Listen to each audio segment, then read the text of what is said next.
right, I'm a UPK nigga, straight out of 1 West.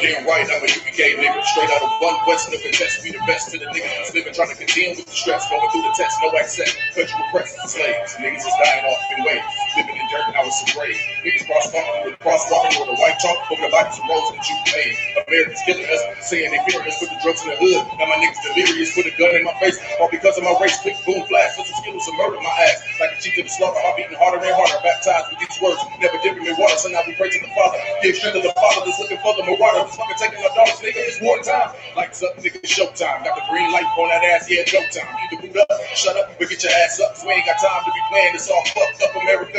Happy for the thief, hell for the slave, reaping what you sow, meaning giving back what you gave for a clean slate. Try to imitate, you was always fake America. Every city, state, this is your fate. Whoa, whoa, whoa, to America. Whoa, whoa, whoa, to America. Whoa, whoa, whoa, to America. Whoa, whoa, whoa, to America. On the timeline, giving the weapon to expose the intricacies of the inspired. You are mine, right shit. But getting lit is past time. Shit in a minute. I hope you get it. If you didn't, you can crash mine. Kind of simple if you feel it, that's your last line. But it will confuse a bad mind. A damn shame. That's the exact thing. We'll get your ass fried. Bombs from the sky, rich devil lullaby. Then the nigga fly. Hope we got all alibi. Bombs from the sky, rich devil lullaby. Devil misses high. I can see her from the parking lot. Nigga finna roll out. Devils finna fall out. All about warfare, nightmares. And the big house and murdered us for years. And thinking shit won't go turn around. I never learned from this motherfucker burns down. Yeah, in the streets. Holding the bridges for all of you haters. Bring hope to this beast. You rule for a time, but we play for keeps. I pray to my Father, bring hope to this beast. Remember them times we hung on them trees. All of you nations bow down to your knees. Remember them ships. They brought us some fleets. Fuck they apart. Bring them to heat. Whoa, whoa, whoa. To America. Whoa, whoa. To America. Whoa, whoa, whoa. To America. Whoa, whoa, whoa. To America. God is going to destroy this empire, man. You about to see famine in this place. You think them fires in California is bad? That's just the beginning of what the Lord is about to do. Because you've been evil to the Lord's people. You've been wicked to the Most High's children, man. You've been destructive to the 12 tribes of Israel. Let me tell you something, black man. You got to put on your strength now, man. Put back on your strength and might, black man, because your day is coming. Your day is coming because the Lord is going to bring judgment on this earth.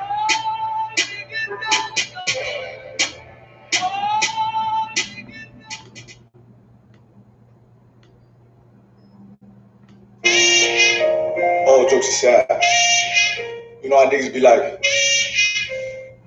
I'm this and that for life. This and that for life.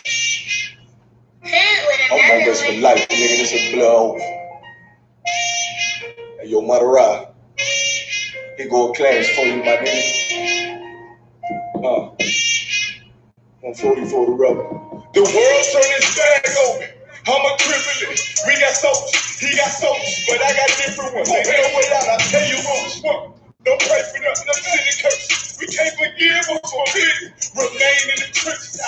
Trust in the Lord, but please forgive me for the times that I give up and bring and give me. Have your respect to your oppressor. Be vouching to the sex, this loyalty and death sentence. Look, trying to pick up with a blind friend. They said there'll be many marriages. I'm just grinding for my time share. The devils and clan trail, they're hunching like bad fell. But ain't no getting out the game like you munching. Or if you take that office or nothing, they try to deal death to a priest. You won't make it out in one piece, so you can stay. Just make sure you got the heart. Say your name 3 eyes, it is damn to us hunger. So how you feel about this truth by the show? This ain't the like you think, little nigga. I should want out. Even your own people gon' get show. And the Lord said they hate you for my name, so you better keep it on. Ain't no more kissing, ain't no more question. Make sure my election till I'm tucked away like Jones get murder for capitalized, murder at the Capitol. The world in the basement, we like fuck a rain, rain. I pity those watching life as it go by. Be giving mercy in this life, I don't know why. It's post smoke, never tried over it. The dead on my brother be the dead, it's all I don't look forward to salute my nigga, salute my nigga. Like how you stay focused, I told him I'm motivated cause you do my nigga. Brotherhood, the weapons still got weapons on the street. And I never do my niggas like Bishop did right here. Never mind, you don't believe. They under aim and sleep. Shorty said she leave, he said she wanna let that love go. Told I let that love grow. But if I bring you to my bed, that's a love. So, how you feel about this truth by the show? This ain't the like you think, the nigga. I should want. Even your own people gon' get show. And the Lord said they hate you for my name, so you better keep it on. Yeah.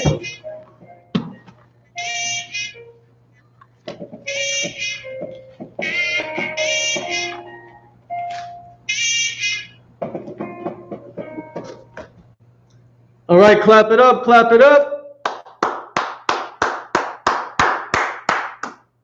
All right, so today's the Wednesday law class. I'm Priest and Officer Ashagapan of the Israelite School of Universal Practical Knowledge. Started out of 1 West, 125th Street, Harlem, New York, under Commanding General YAHANNA. And today is the I.S.U.P.K. Yonkers Wednesday law class. So today we're going to be going into something that many people have questions on. What is a commandment? What is a statute? What is a law? So we're going to be diving into this. That way we can all have a better understanding.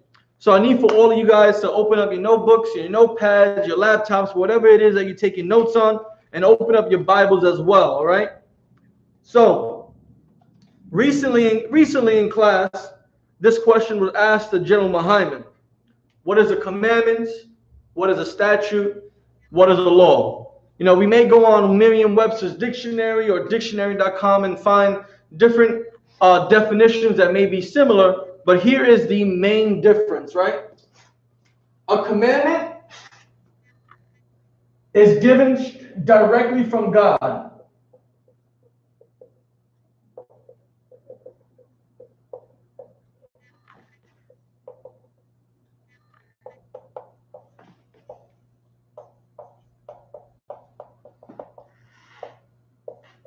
So a commandment is a rule, a regulation, a law, an order given directly from the Most High, right? That is what a commandment is. And for a perfect example, we see the 10 Commandments, which is something that was given directly from God to Moses, right? And we're gonna look at that in a few. Next, we have a statute. Statutes, right? Statutes are orders, right? Rules, right? Commands, not given directly from God, but established by an authoritative figure, right?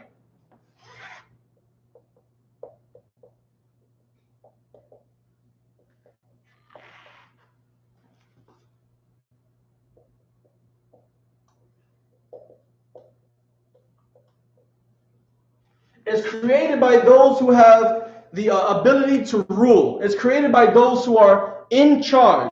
It is created by those who were given the authority to govern. So the Most High chooses who governs us. The Most High chooses who rules over us. So that person is put in a position of power by the Most High, and these are the rules and orders and commands that he or they created, such as Moses and the elders of Israel, right? Now laws are a combination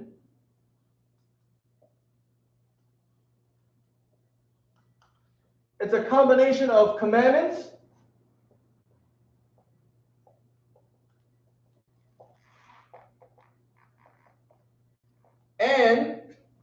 statutes.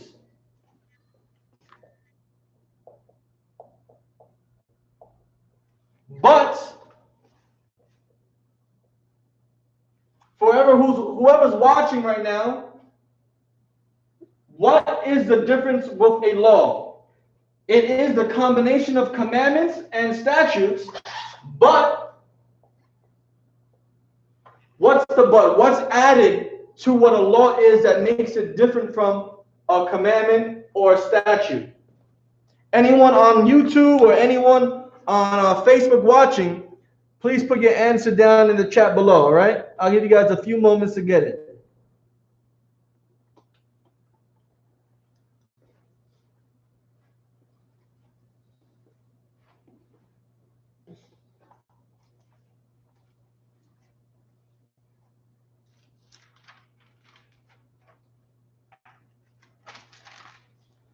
Anyone? Let's check. Facebook, no answer. YouTube, no answer yet. Okay, so I'll give it to you. Or Abadia, do you want to add what's missing here? A law comes with a punishment, sir. Yes, that is absolutely correct. But comes or is punishable. I think that's how I spell it, punishable. Yeah, sir, that's correct.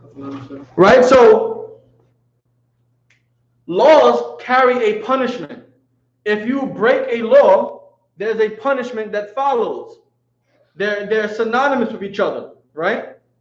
So we're gonna go ahead and dive in and give examples of some commandments, statutes, and laws, all right? So I would like for everyone to go to Exodus chapter 20. We're going to start with the 10 Commandments, right?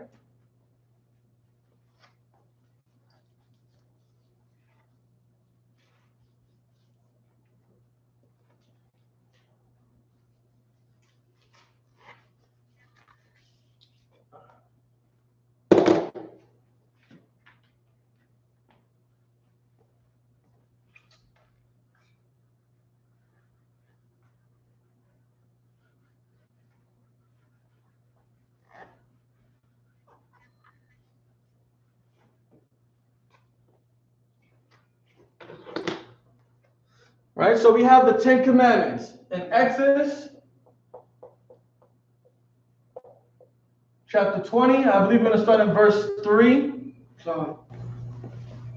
Verse 3, 4, 7, 8, 4, 7, 8, 12, 13, 14. 15, 16, 17. 14, what you said? 15, 16, and 17, yes. 15, 16, and 17. This is where we'll find the 10 Commandments at. Orders given directly from the Most High. So if you don't know, Moses went up into the mountaintop, spoke to the Lord, spoke to the representative of the Lord, and the Lord gave Moses 2 tablets and carved with his own finger the commandments that God wanted Moses to have and give to the rest of Israel. Right? So can you read verse 3, please? Verse 3. This is Exodus 20 and 3. Thou shalt have no other gods before me. Right? So this is the first commandment given by God. Have no other gods, right? Have no other gods before the Most High. Counsel.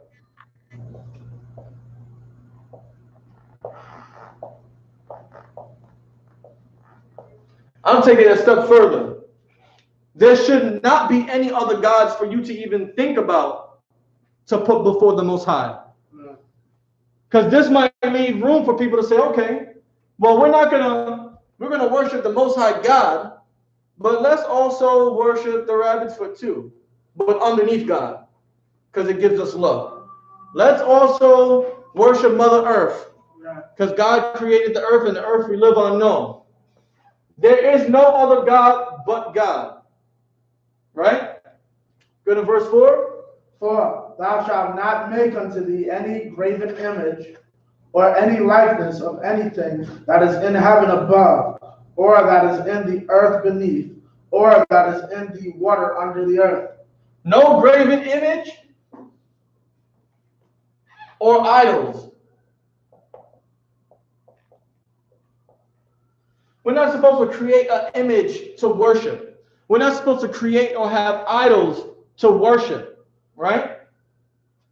Verse 3. The next verse. 7. Thou shalt not take the name of the Most High thy power in vain, for the Most High will not hold him guiltless that taketh his name in vain.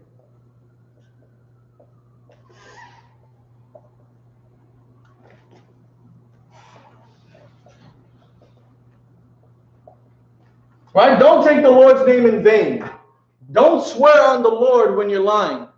Don't swear on the Lord when you're not going to be able to deliver whatever it is that you're making that oath on. Don't take the Lord's name in vain. You want to say something else? No. Right? The Lord's name is holy and should be rarely used. It should be used when you're glorifying the Most High. It should be used when you're going against enemies of the Lord. That way they know who it is that everyone should fear. Right? Let's go to the next one. Remember the Sabbath day to keep it holy. Remember the Sabbath. Right? And keep it holy.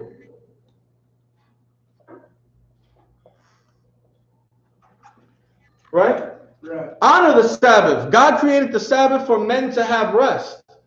To have a break from everything that is that we're doing.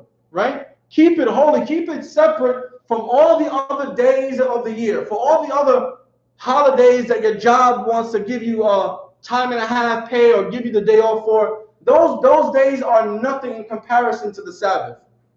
Make sure from Friday sundown to Saturday sundown, you are honoring and remembering and keeping the Sabbath. All right? Next. 12. Honor thy father and thy mother, that thy days be long upon the land, which the Most High thy power giveth thee. And this is a scripture, this is a commandment that many people often confuse and twist, specifically Christians, right? Because here in America, we have put women on a pedestal. We have put our mothers on a pedestal before our fathers, our husbands. It's actually the other way around. It says, honor the father and mother. Notice how father comes before the mother. The reason that this is because without the father, there would have been no Israelites. Without Jacob, there would be no Israelites. Jacob could have had sex with 3, 4 different other women to create Israelites. He didn't have to marry Leah, Rachel. He didn't have to marry Leah, Rachel, and their 2 handmaidens. He didn't have to do that. Isaac, if Isaac didn't marry his rib Rebecca, he would have never had he would have never had Jacob with Rebecca. He could have married another woman and then named that child Jacob, because the seed comes from the man. Same thing with Abraham. He could have married another woman and still had Isaac. We're supposed to honor our father and mother. Now, this doesn't necessarily mean to always agree with your parents, to honor them whenever your father's wrong, like not agree with him. No, this means the way your father and mother were supposed to take care of you and did take care of you, you're supposed to honor them when they get into their old age and return that same favor. If your dad wiped you behind when you were a newborn, there's going to come a time when your father gets to an age where he acts just like a newborn. He needs to be watched. He needs to be changed. he needs to be bathed. He needs to be put to sleep. Honor your father, give him that respect to take care of him, just like he took care of you. Your mother, the same way that she cooked for you, the same way that she fed you, the same way that she clothed you, there's going to be a time where your mother, she needs to be watched. She needs to be protected. She needs to be fed. She needs to put into the bed and tucked in and given a kiss on the forehead, good night. Honor your mother, respect your mother, and do those things for her when she gets to that old age. Just like your children should do the same thing for you when you get to that same old age. All right? So make sure you're copying this down because we're going to move on to the next 5 commandments, right? Write these down.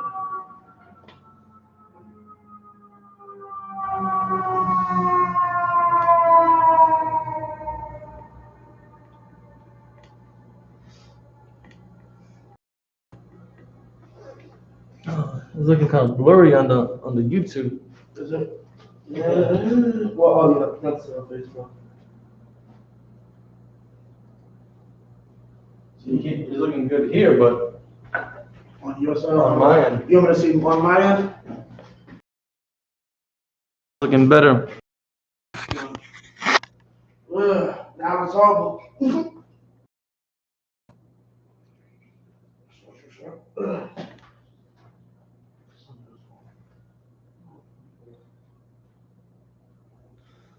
For those of you on YouTube, if the image is blurry, you can switch over to the Facebook, all right? I'm going to put the link in right now. You can switch over to Facebook and watch the feed on Facebook as well, okay, family?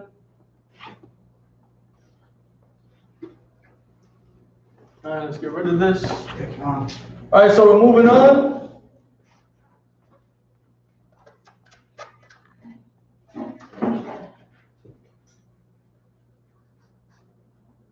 It's like, can I get a bottle of water, Baba Shah? Yeah, What? I don't know.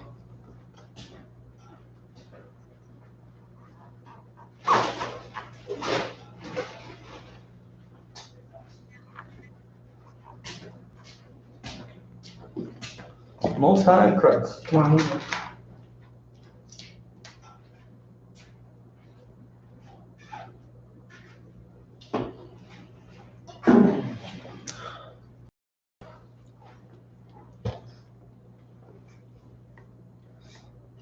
All right. Let's move on.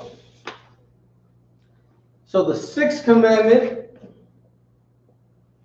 if you don't mind reading, Baba Shah. 13, thou shalt not kill. What? Thou shalt not kill. Now it says kill, but the word in the Hebrew translates to murder, because there's a difference between killing and murdering.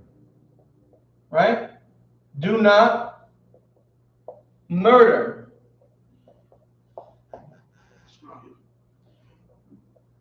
Because by this notion, then that means I can't defend myself if someone's trying to kill me. Right. So if I kill a person who's trying to kill me, I'm wrong. That's not the case. Right. That means I can't eat fried chicken because I have to kill that chicken. I have to kill that hen. I have to kill that rooster. And I can't do that, and I can't eat my fried chicken. I can't go and kill a lamb on April 23rd, right? The 3rd. No. Slaughter of the lambs down there in Houston. In Houston, a hand. Captain Kahuntan down for the entire I.S.U.P.K. and for all Israel, hosting the I.S.U.P.K. 52nd annual Passover down there in Texas, Houston, Texas. Make sure you contact your camp leader, find out the information, so that way you can make your way, because it's a order that you make the Passover. All right? So do not murder. Do not murder do not murder anyone. Someone, it's an unjust killing. It's something that is premeditated. Right? It's something purposely, or something that you do in the act of doing something wrong. So let's say a bank robber goes into a bank, tells the bank teller, give me all your money, I'm going to blow your head off. And the bank robber blows that bank teller's head, right? The bank teller gets away with the money and is running. The cops are shooting after the bank robber. That bank robber shoots and kills one of the cops. That is murder. Because that bank robber is in the process of committing a crime, which is thou shalt not steal, is what we're going to get into. Right? That's the next one, thou shalt not steal. What's the next one? 14. Thou shalt not commit adultery. Oh, and then I think the 8th is done. Come. Okay. Do not commit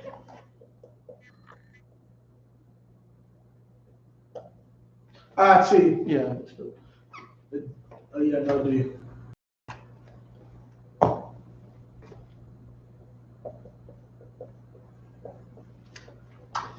Do not commit adultery.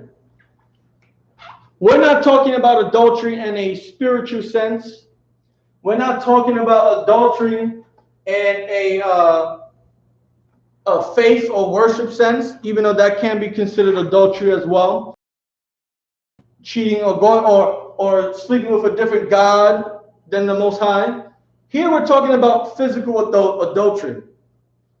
A man cannot sleep with a woman who already has a husband. If that man sleeps with that woman who has a husband, that is adultery.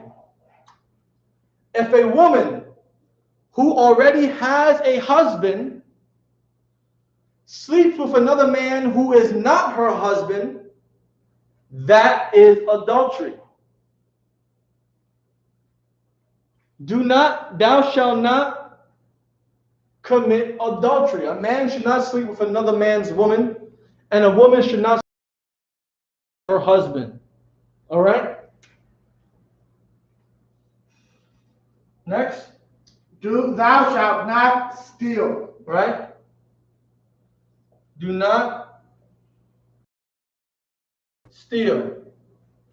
Thou shalt not steal. This, which goes back to that example I gave with the bank robber. The bank robber is in the process of taking something that does not belong to him or her. You should not take something that is not yours. You should not force someone to give you something of theirs that you want. Next. Thou shalt not bear false witness against thy neighbor. Right? False witness, lying, right? Telling lies, period. You shouldn't be telling a false story against your people, against people. Because if you lie and say, if you become a false witness, if you create a false report and say that your fellow brother committed adultery with a woman who was married and he did not, you're trying to bring upon him death. Right. You're trying to bring upon him punishment that he is unworthy for, Right. that he does not deserve. Don't be a false witness. Right. Don't be a liar. Right. Right? You see something? Nah, I just gonna say the punishment for that is you get what you lied about. Correct. Now, the punishment. Right. If you created a false report, if you were a false witness, if you lied and said that your brother committed adultery, you were trying to get your brother killed, right, put to death. And when it is found out and discovered that you were telling a story, that you were lying, you were a false witness, that death that you were trying to put on your brother, that death will be put upon you. Right. And for our last commandment, 17. Thou shalt not covet his house. Thou shalt not covet thy neighbor's wife, nor his manservant, nor his maidservant, nor his ox, nor his ass, nor anything. Now, what is this? Right? Because many people might not quite understand. Well, let's get a definition of covet from dictionary.com. Right? It says covet to desire wrongfully, right? Without due regard for the rights of the others. To wish for especially eagerly. To have a wrongful desire. Why would you want to desire your nigga's woman? You know how disgusting that is? You're on the verge of committing adultery by you wanting to covet your homeboy's woman because she got a fat behind and big breasts and right? You are wrongfully desiring your friend's woman. The Lord said, don't do that. Thou shalt not covet thy neighbor's woman. Because the next step to coveting will end up leading you to committing adultery. And God said, thou shalt not commit adultery either. You being a woman, like the red bottom shoes that your sister has. And you wrongfully desire her red bottom shoes and her apple bottom jeans. That you are on the them because you want them so desperately. You have such an intense wrongful desire to have those red bottom shoes and those apple bottom jeans. Right? The Lord said, do not covet. Do not desire something that's not yours. Why would you want your brother's house? Why would you want your sister's new Mercedes Ford? Why don't you sister and that brother? How did she get it? How did he get that house? How did she get that car? Ask them if they can help you get your own house, get your own car. Because we're all about brotherhood. We're all about helping. You don't have to covet and then lead to adultery. You don't have to covet and lead to stealing. You don't have to covet and lead to murdering your brother or your sister. What is rightfully theirs. And these are the 10 commandments that the Most High gave directly to Moses on the mountaintop. These are the 10 commandments. All right? So we're going to, hopefully you've been taking notes. We're going to move on to statutes.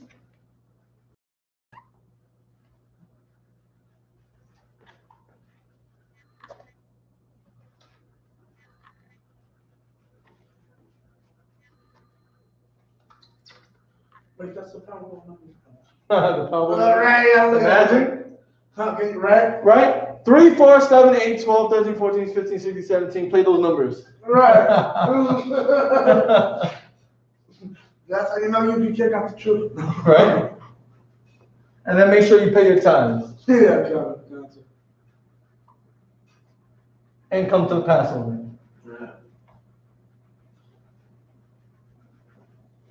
Wait, nobody else play those numbers. Right? Before you get there and be like, you want $100. Y'all watch that episode of Martin, sir? Of what? Martin? Yeah, him and Gina thought they won the lottery. And it was like 30 other people who won the lottery, but also basically they got nothing.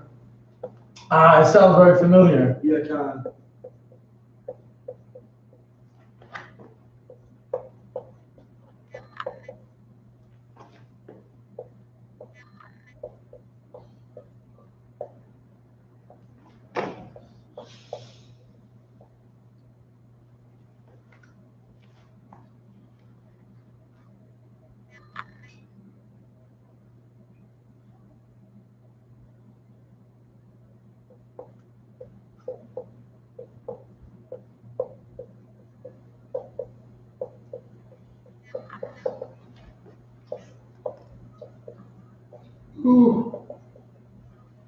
All right, so statute. Orders and rules created by a person or a group that the Lord put in authority. So this person is in power, is in charge, has authority because the Lord put them there. This group is put in a position of authority, of power, because the Lord put them there. And these are rules or orders that they created, right? For the people to follow. So let's go to Exodus chapter 21. We're going to get some examples. Exodus chapter 21.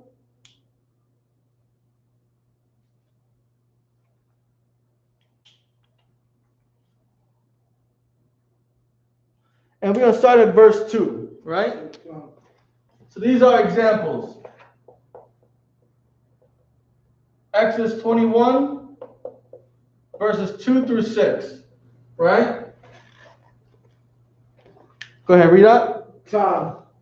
Exodus 21, 2 to 2. If thou buy an Hebrew servant, 6 years he shall serve, and in the 7th he shall go out free for nothing. Right, so here's a statute that was created by Moses and those that were put in charge, right? If you buy a Hebrew servant,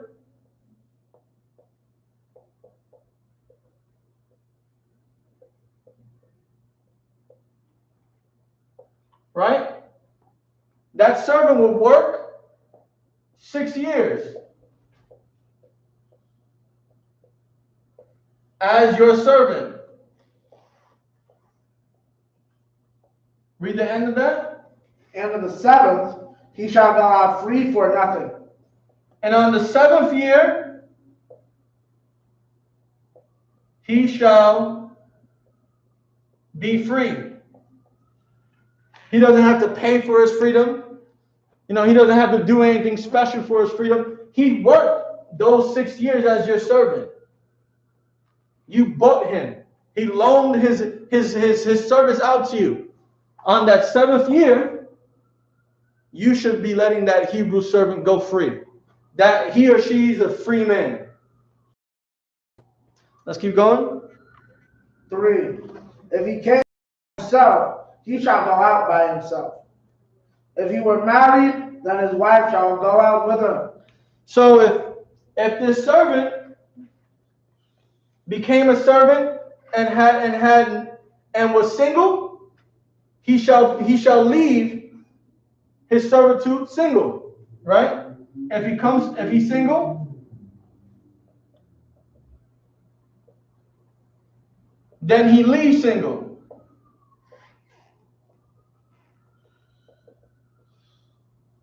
Read it again. 3.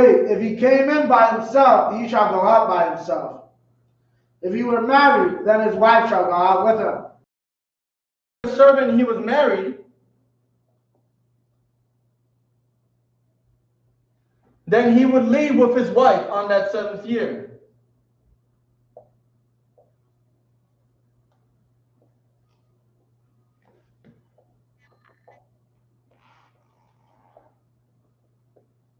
These are statutes. These are created by the ruling class, by Moses and the elders. Keep going. 4. If his master had given him a wife, and she had borne him sons or daughters, the wife and her children shall be her masters, and he shall go out by himself. Now, if he was given a wife,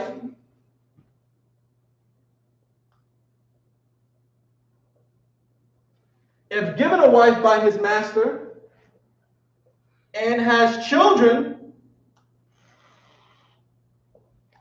they stay with the master.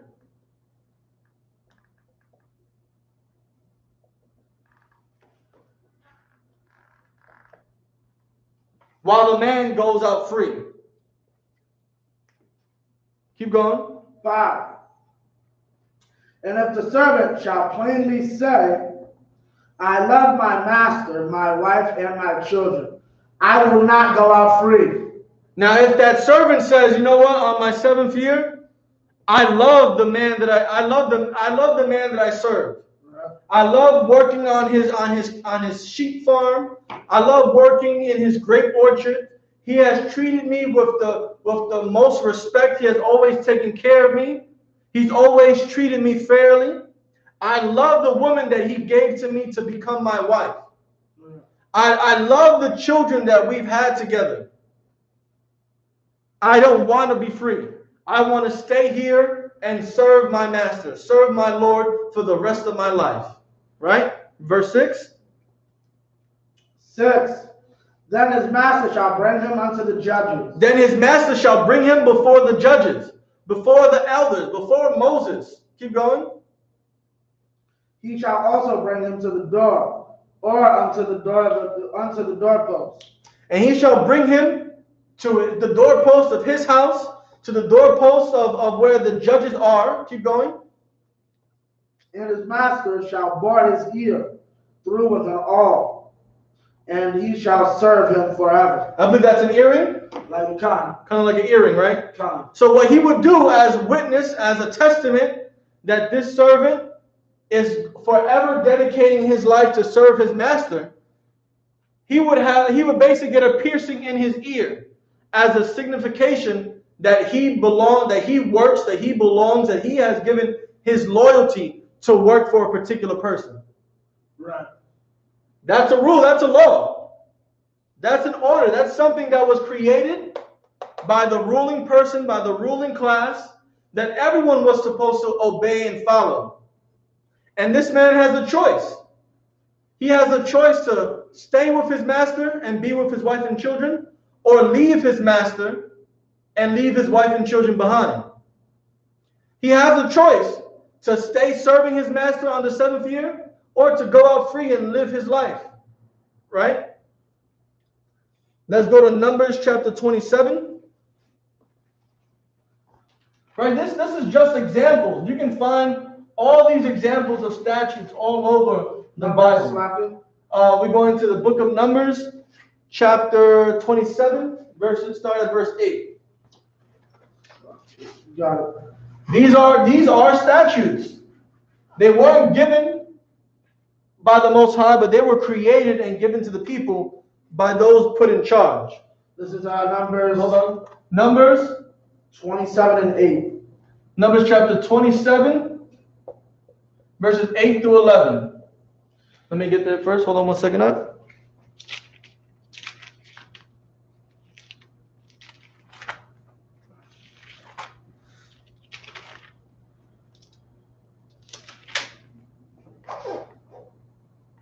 Okay, go right ahead.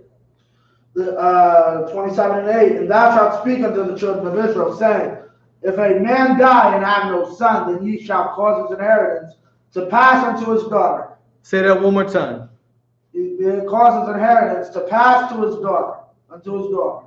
So here we're talking about inheritance, right? So normally, inheritance passes on to the eldest son or to the son. Right.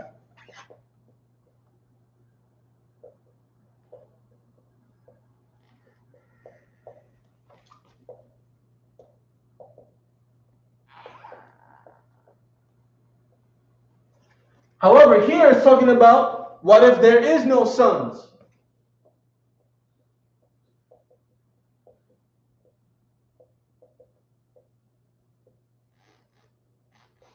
What happens to the inheritance?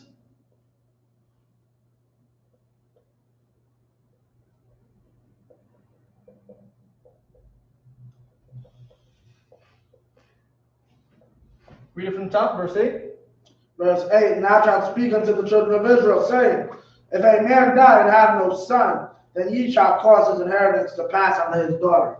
Right? So if a man dies, he has no male heirs, but he has daughters, his inheritance goes to his daughter or the daughters. The daughters receive the inheritance.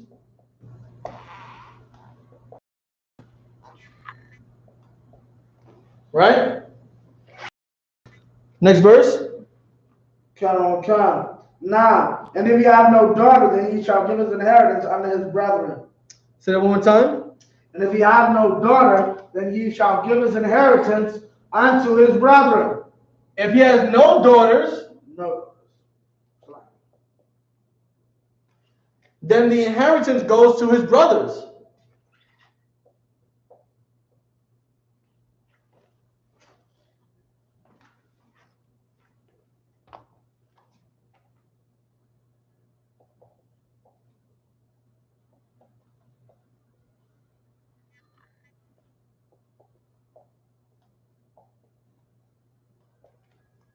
So if this man doesn't have any children, no sons, no daughters, then his inheritance when he dies will go to his own brothers. Right? Keep going. 10. And if he have no brethren, then he shall give his inheritance unto his father's brethren. If he have no brothers, then he gives it on to his father's brothers. So his uncle's on his father's side, not his mother's side.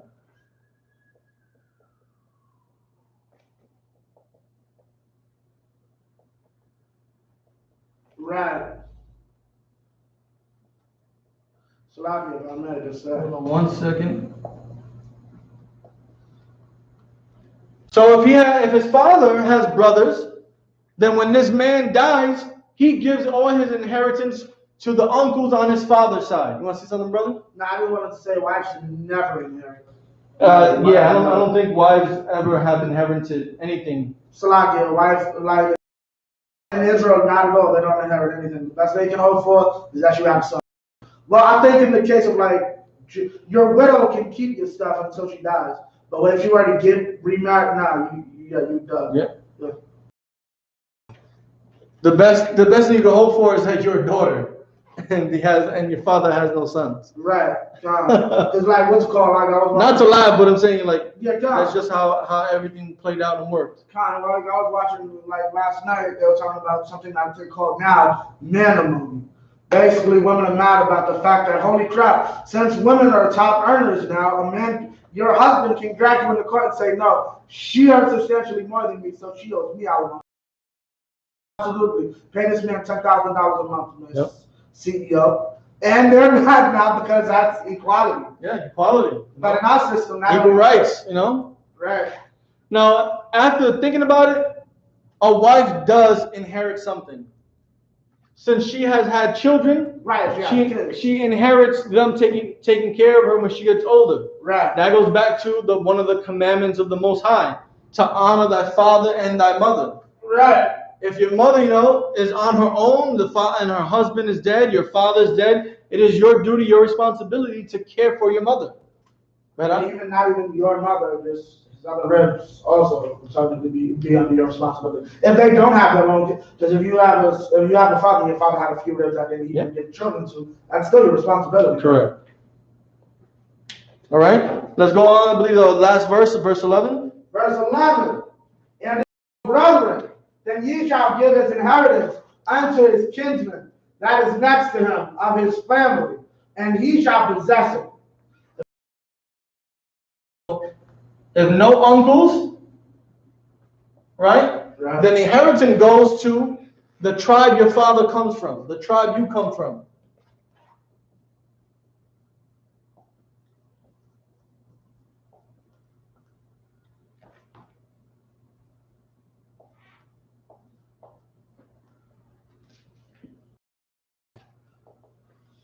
Your inheritance would then be given to your family members on your father's side. Right. You want to say something, brother? No, I want to say that's basically the rules.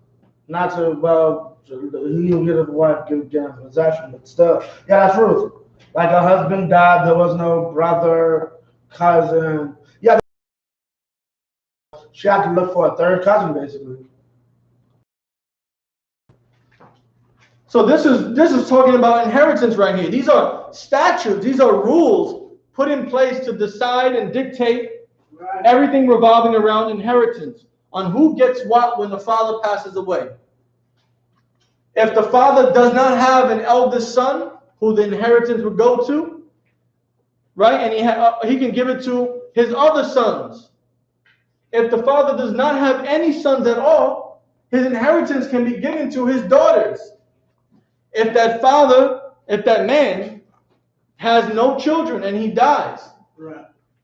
the inheritance will go to his own flesh and blood, his own brothers. Right. His older brother, his younger brother, whoever. If that man has no brothers, right, then when he dies, go to his father's brothers or his uncles on his side. right, Right? If he has no uncles on his father's side, then the inheritance will be given to the same paternal lineage that he descends from. right. So if his father has a father who had children, Right. so his great uncles father's side, the inheritance would go to them. If he had his grandfather's children had, they would go to them. This is all talking about inheritance. Statutes that talk about inheritance. Yes, brother, go ahead. If I may, this is what white people be talking about. Like, my great aunt Sally died, and I got to, because everybody on great aunt Sally is gone. Like, yeah. It was only great aunt Sally, her mama, and her daddy. They died 50 years ago. So you really have been waiting for Aunt Sally to die to get this money. Or I was put up for adoption, and 25 years later, I find out I have a great uncle. Oh, wow. Who lived in Scotland and died and left me his castle and all his Lamborghinis and all this stuff, right? That's how white people work.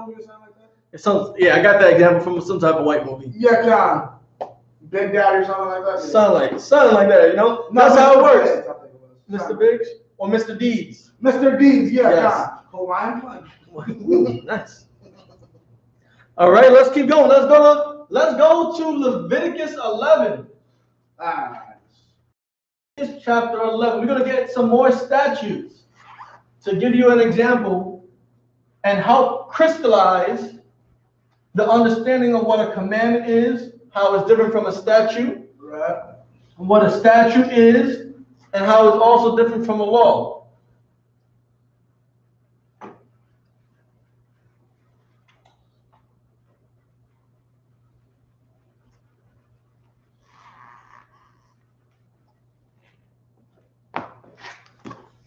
So let's get it. Leviticus 11. Tom. Hold on 1 second.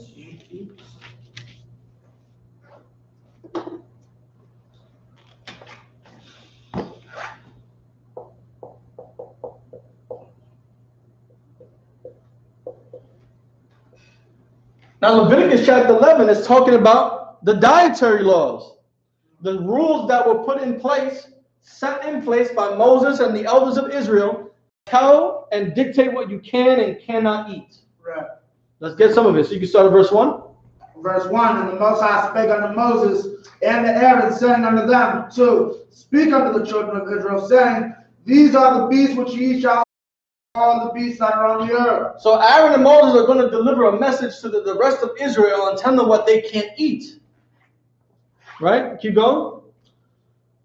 3, whatsoever parteth the hoof and is cloven-footed and cheweth cud among the beasts, that shall ye eat. So beasts or animals that have a part in the hoof, right? Part hoof, cloven-footed, and chew the cud, you are allowed to eat.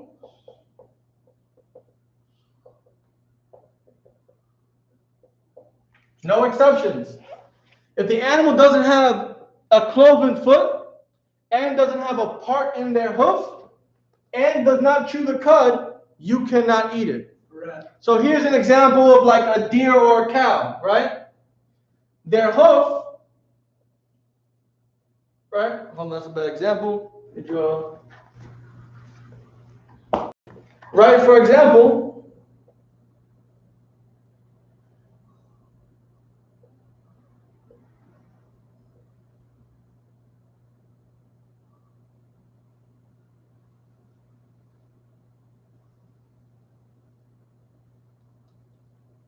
So for example, this will be this color, the shaded in area,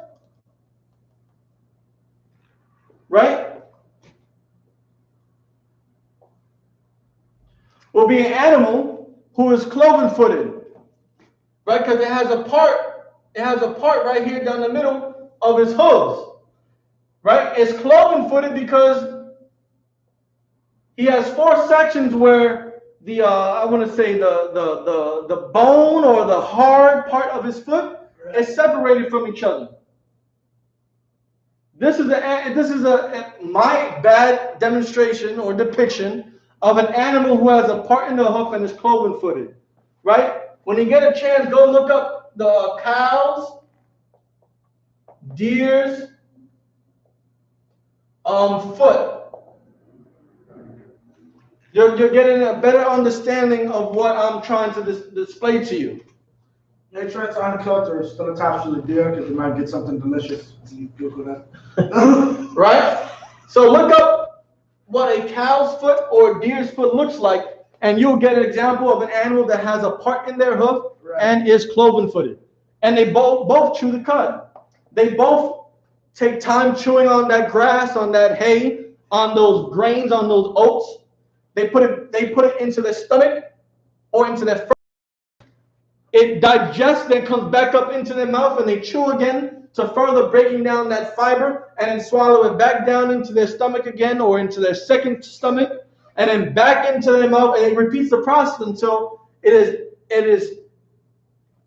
has been broken down to its completion, and then it passes through the animal.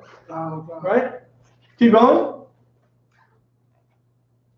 Salafi, sir. Salafi. Nevertheless, these shall ye not eat. What? Not to eat. Keep going. Of them that chew the cud, or of them that divide the hoof, as the camel. Right? We cannot eat camels.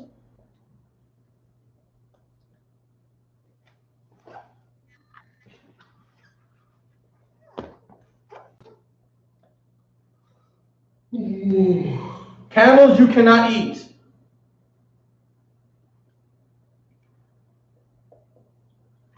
I don't know what. I'm just thinking right there. Camels do not eat. Let's find out why. Keep going. Because he cheweth the cud, but divideth not the hoof. He is unclean to you. Because camels, they chew the cud, but they what? Divide not the hoof. They don't have a part in their hoof. They may be cloven-footed, who knows? But if they don't also have a part in their hoof, you cannot eat them. So camels you cannot eat. Horses you cannot eat, right? Zebras you cannot eat. Keep going. He is unclean unto you. And he's unclean. 5. And the coney, because he cheweth the cud, but divideth not the hoof. He is unclean unto you. So coney, right? Yeah. Rabbits.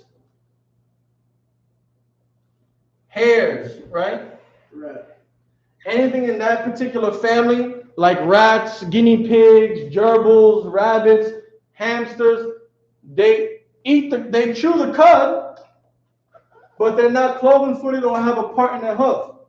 Do not eat guinea pigs in South America. They do that? Yes. Damn.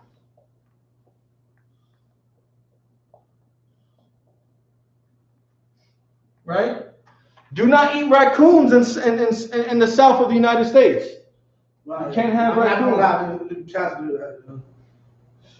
Do not be like the Asians and eat cats. You cannot do that.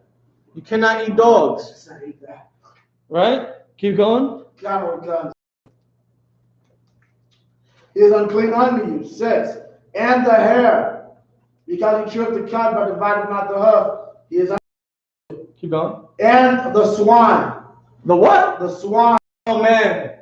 Black and Hispanic people have the most biggest problem in the world. And they will fight to the death over pig. pork, swine. Keep reading. And the swine, though he divide the hoof and be cloven-footed, yet he cheweth not the cud. He is unclean to you. Right? May have a hoof. The pig does not chew the cud. The pig just eats and eats and eats the most disgusting things and doesn't go about the same digestive process as a cow or a sheep or a goat or a giraffe or an ox or a moose or a cantaloupe. I mean, not cantaloupe, but antelope. You can eat those. You can do, but they're not animals. Gotcha. It's like an antelope, right? A gazelle. They don't go through the same digestive process as those animals. So pig, you can't have a pulled pork sandwich. Damn. You can't have baby back ribs made with pork. Salami. You can't have pork shoulder. You can't have pernil. Yeah? Pork rinds. You can't have those crunchy, disgusting looking pork rinds that you buy for like 50 cents at the deli store or at the grocery store. You can't even touch pork rinds. Right. Right?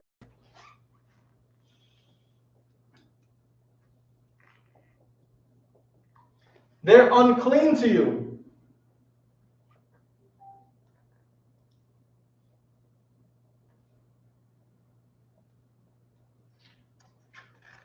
Right? So let's jump down to animals from the sea. Babak Shah. John, sir. 9. These shall ye eat of all that are in the waters. So, animals in the waters, right?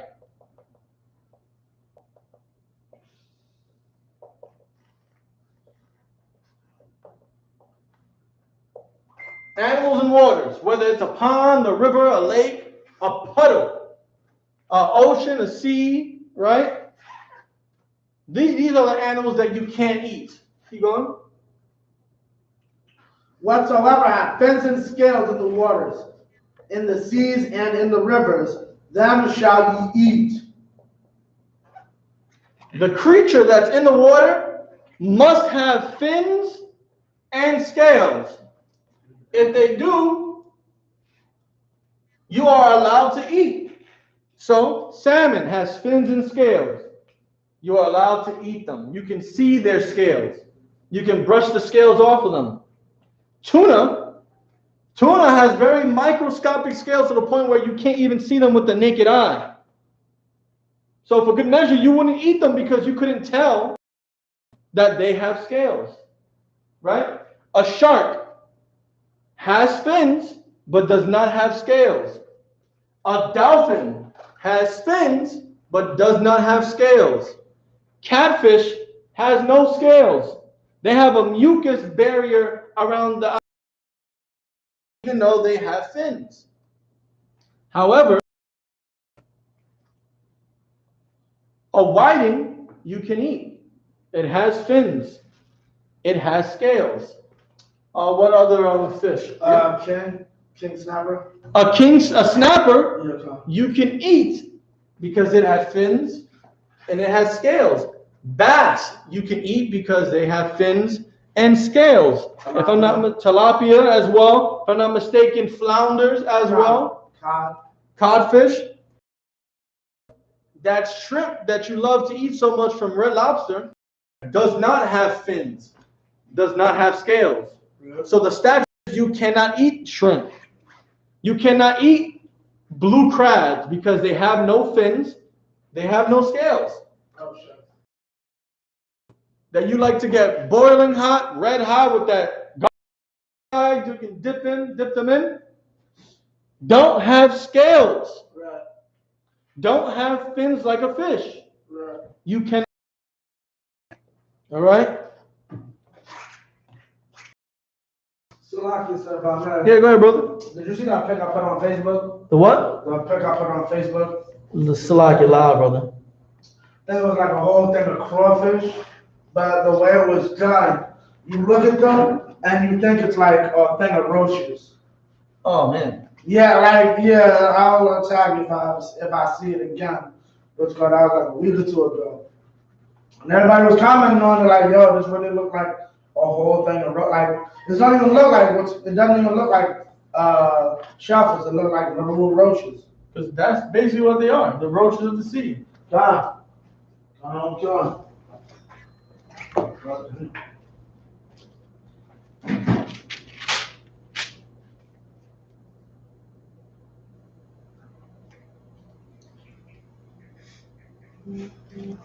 Salakia.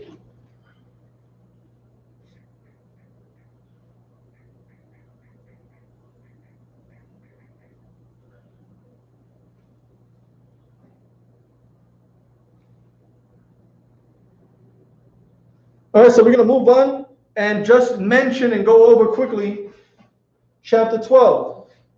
Leviticus 12. Leviticus chapter 12. Oh, they're going to do birds.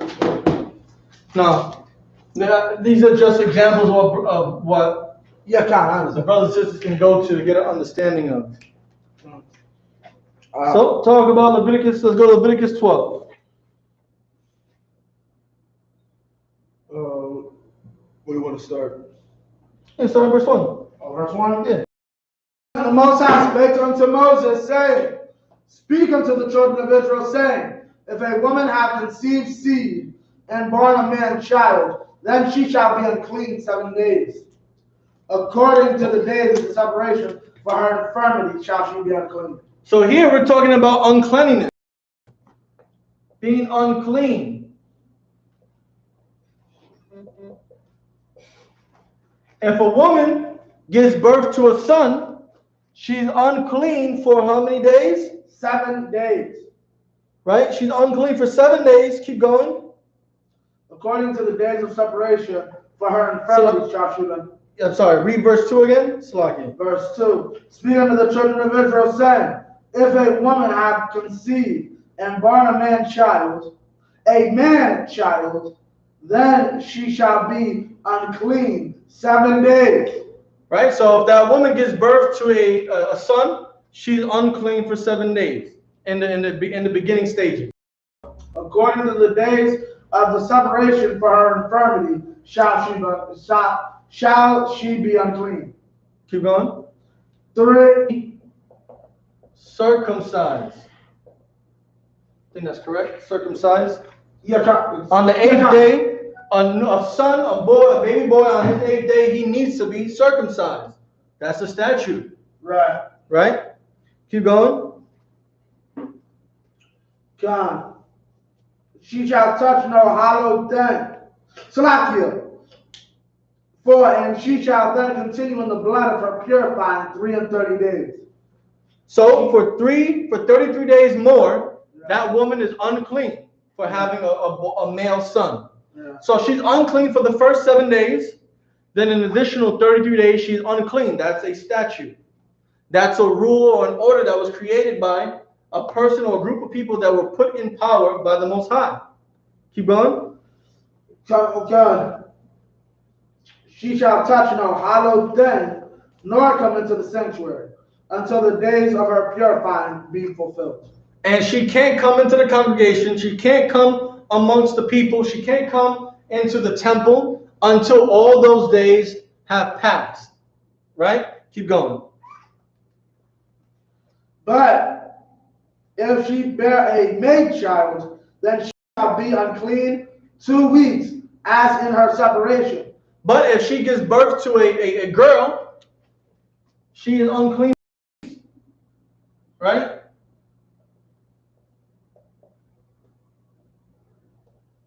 Then the mother is unclean for 2 weeks in the beginning. Keep going. As in her separation, and she shall continue in the blood of her purifying 66 days. Right? 66 days. So a score is 20 days. Right. 3 scores, that'll be 3 times 20, which is 60. And how many days? 3 score? 66. So she'll be unclean for an additional 66 days.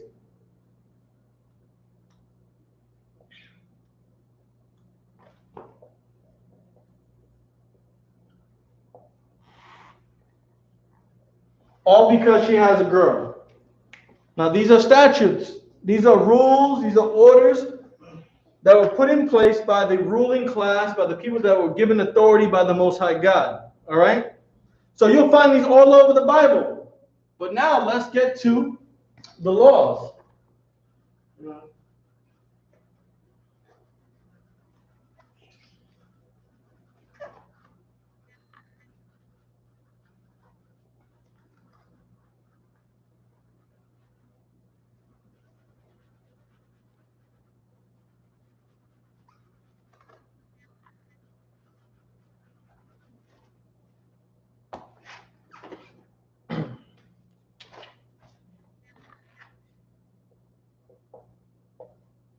Laws. Remember, we said there were commandments and statutes.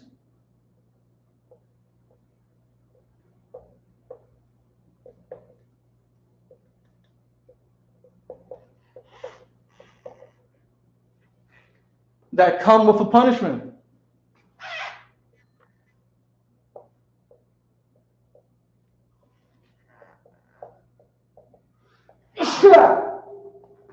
If you break them.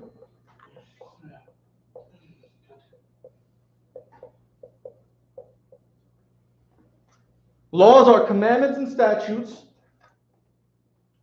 orders and rules given by the Most High or by the ruling class that have a punishment attached if you go against them, right? Because according to the New Testament, right, the wages of sin, which is the transgression of the law, is death. That is a punishment. So let's go to Exodus 21 and 12.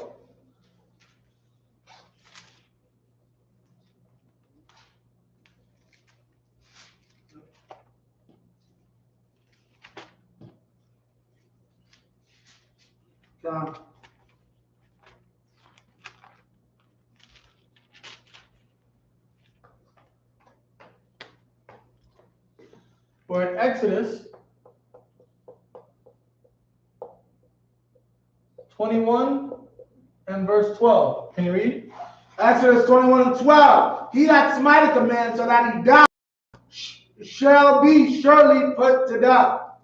If you beat a man to the point they die,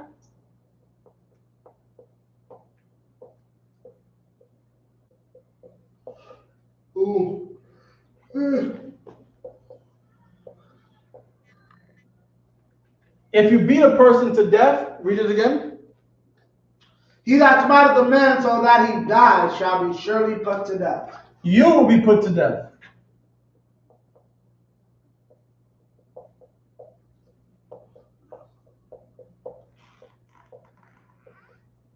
That's a law.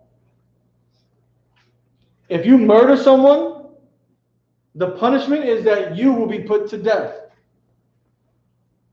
If you're getting into a fight with a person, the brotherly thing to do is to not want to hurt them. It's to not want to kill them. There's nothing wrong with two men getting into a fight with each other. But if you beat that person, if that person is giving up, if that person can no longer fight, and you're still attacking and hitting that person, and they die, your punishment is you will be put to death. That's a law. All right? Let's go to verse 15.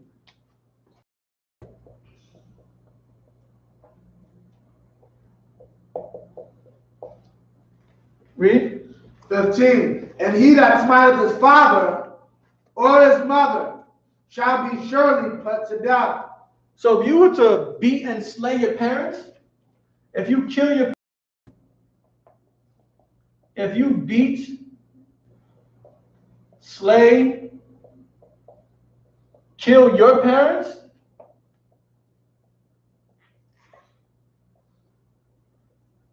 you will be put to death. So like if I'm in, Yeah. optimal word really there is beat because it never says death. So you, what's it called? Elder, basically what they're saying is elder abuse is a death penalty offense. Say again? Elder abuse is a death penalty offense. Yeah, you shall be put to death. Right? We talked about how you're supposed to honor your father, honor your mother. Right. If you're not doing that, and if you're beating your parents, Yeah. if you end up killing your parents, your punishment is that you will be put to death. That's what the law says, right? If I may add one thing. Yeah, go ahead. Affliction, hurting somebody is more than just a hand. Like, you can't afflict your mama by not feeding her. And under the eyes of the Most High, you will be put to death for that. Yeah. Let's go to verse 16. 16. And he that stealeth a man and selleth him, or if he be found in his hand, he shall surely be put to death. If you're in the business of the slave trade, right? If you're trading slaves, stealing people and putting them into slavery,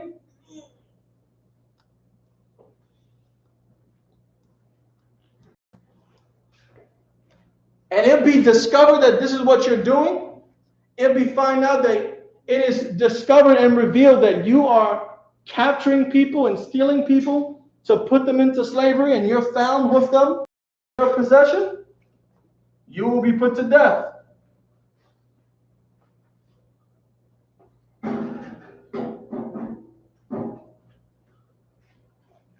That's the law. Okay.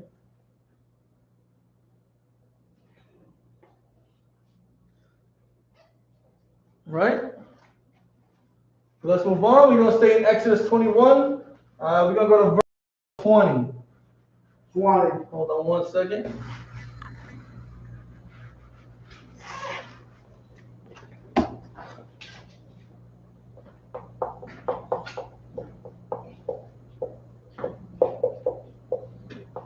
Keep going. Exodus 20, 21 and 20. And if a man smite his servant or his maid, they rod, and he die under his hand, he shall be surely punished. Right? If you beat your servant, remember we were talking about that Hebrew servant that works for you for 6 years, and on the 7th year he can go free? Right? If you beat your servant and kill your servant,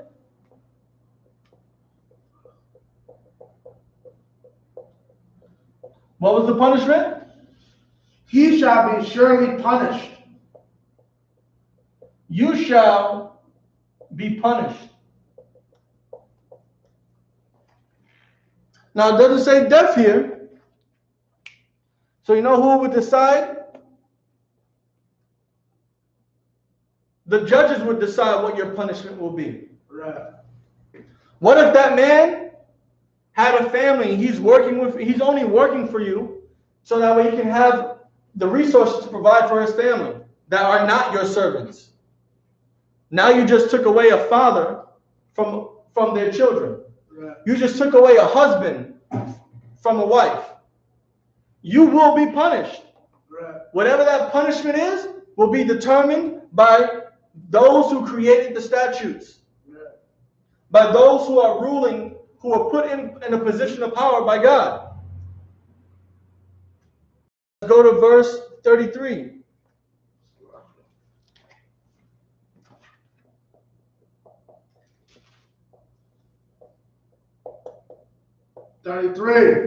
And if a man shall open a pit, or if a man shall dig a pit and not cover it, and an ox for an ass fall therein. 34. The owner of the pit shall make it good, and give money unto the owner of them, and the dead beast shall be his. If you dig a hole and don't fix it,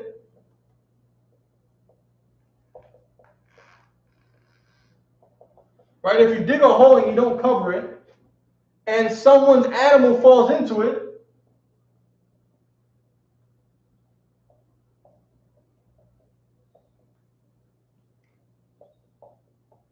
what does it say you have to do to the owner?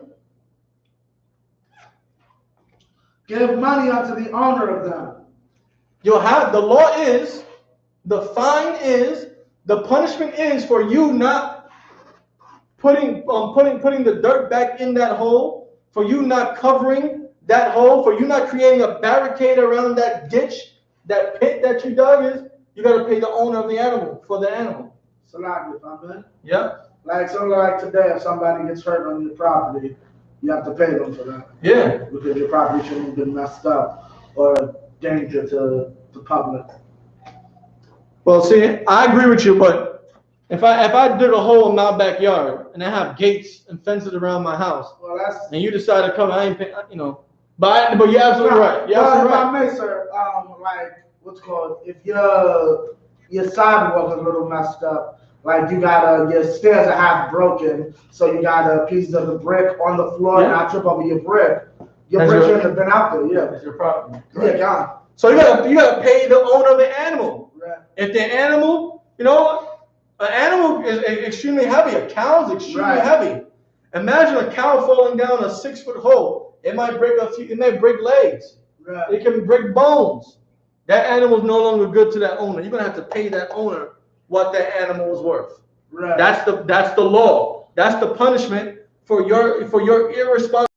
Salami. Right, Can you eat that afterwards, though? Yes, you could eat that afterwards. Okay. Because you know how the animal died. Right. If it's a pig, no, you cannot eat the animal. Yeah. But if it's a cow or sheep, you know, that fell into that ditch and broke his body, broke bones, you know, you're not gonna let the animal suffer misery. Put it out of his misery. If the animal's dead, died for dying in the pit, you can eat the animal, but you still gotta pay that owner. Yeah. Right? Let's go to verse 34. 34. Yeah, hold on one second. Read verse 34. 34. The owner of the pit shall make it good, and give money unto the owner of them, and the beast shall be his. Oh, so this is basically the same thing we just said. Let's go to Exodus 22:7. 2:7. Yeah, hold on one second. Right, let's go over here.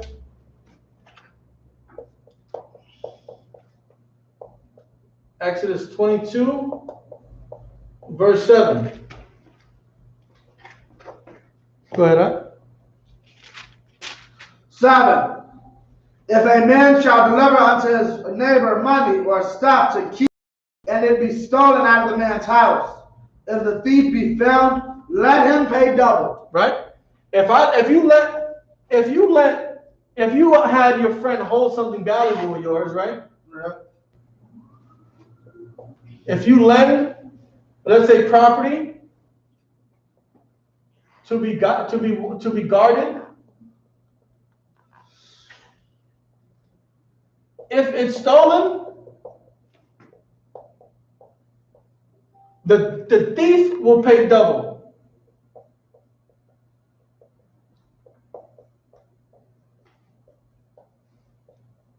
Right? If I let Officer Abadia, listen, I need you to hold on to these three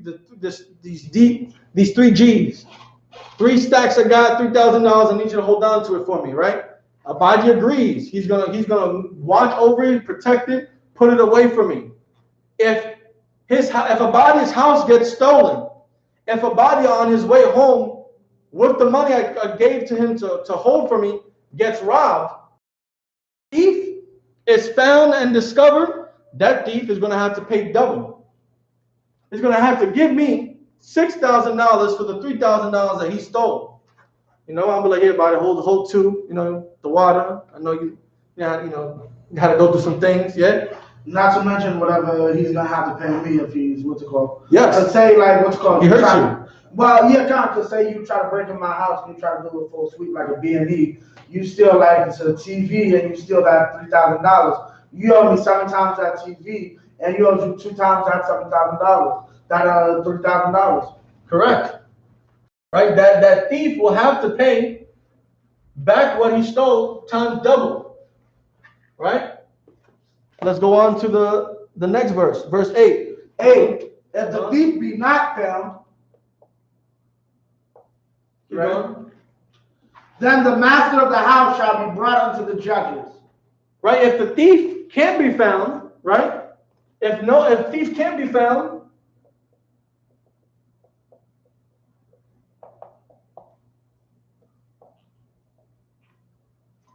then the person who was put in charge to guard the property shall be brought to the judges. I'm writing guard here just as an example, the person that was guarding the property.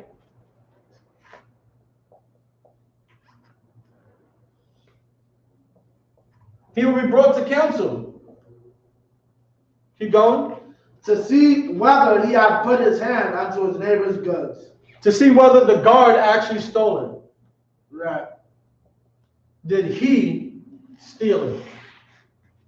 So if I gave a body $3,000 to hold for me, and until Sunday comes along and I ask a body for my $3,000 and the body says I don't have it, it's missing. I don't know who stole it. Well, a body will be taken into counsel and he will go before the judges.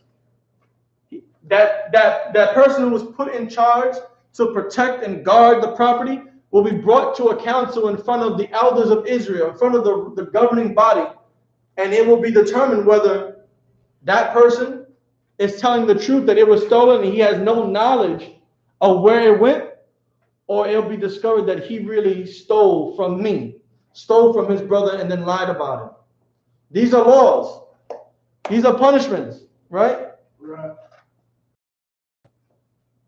Let's go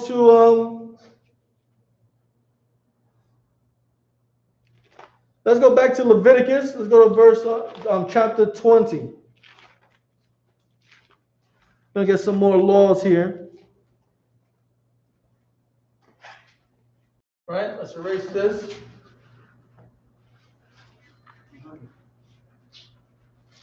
Got it. 20 and what? 20 and 13. So Leviticus, right? Leviticus 20 and 13. Go ahead, read up. Leviticus 20 and 13. And if a man also lie with mankind. If a man sleeps, has sex with another man, keep going. As he lieth with a woman, both of them have committed an abomination. They committed an abomination.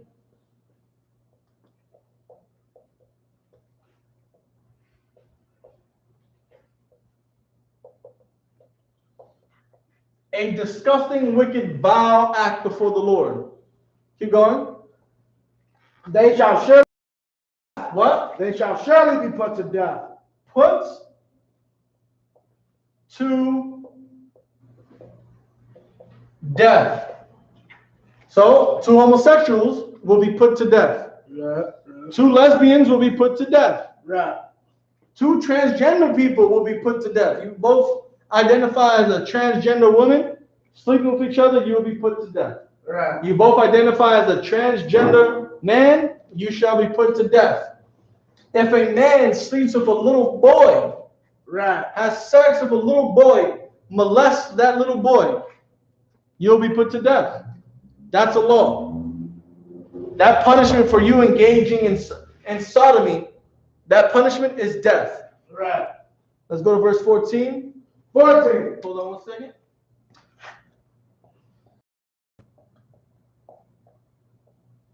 Leviticus chapter 20 and verse 14. Go ahead. 20 and 14. And if a man take a wife and her mother, it is wickedness. If a man sleeps with a woman and her mother, right? You know how in the world we say, yo, I slept with the mom and I slept with the daughter, right? I double dip. Keep going. It is wickedness. They shall be burnt with fire, both he and they, that there be no wickedness among you. God said, the elders said, this is wickedness. And the punishment for a man sleeping with a woman and sleeping with her mother is that they'll all be burned.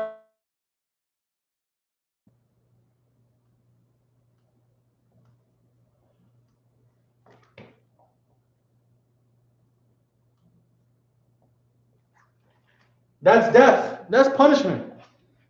If you want to sleep with a woman and also sleep with her mother, all three of you will be put to death by fire. That's your punishment for being wicked and disgusting. Right? Right. Let's move on. Leviticus, the 15th verse, chapter 20, verse 15. 15. And if a man lie with a beast, he shall surely be put to death. If you sleep with an animal, engage in sex with an animal, bestiality, what was the punishment? Shall surely be put to death. Put to death. Is it just a man? And ye shall slay the beast. Right? And kill the animal. Any more on that? La. So if you engage in bestiality, if you want to let your golden retriever hump you from behind, have sex with you, if you want to be like a disgusting white person and go have sex with sheeps, right? That's what white people like to do, have sex. You will be put to death, and that animal will be killed, will be slain, right? I would say burn them, get rid of all the wickedness. That's just me. All right? So with that, listen, I hope everyone that was watching, everyone that will watch this video in the future, this helped you have a more concrete commandment is, what a statute is, and what a law is, what the differences are. And I hope these examples help solidify understanding of the between these three things and the differences. All right? So I'm Officer Ashagapan of the Israelite School of Universal Practical Knowledge. Started out at 1 West 125th Street, Harlem, New York, under Commanding General YAHANNA. And this has been the Yonkers I.S.U.P.K law class, every Wednesday coming to you live. And with that, I say shalom, everybody. Shalom.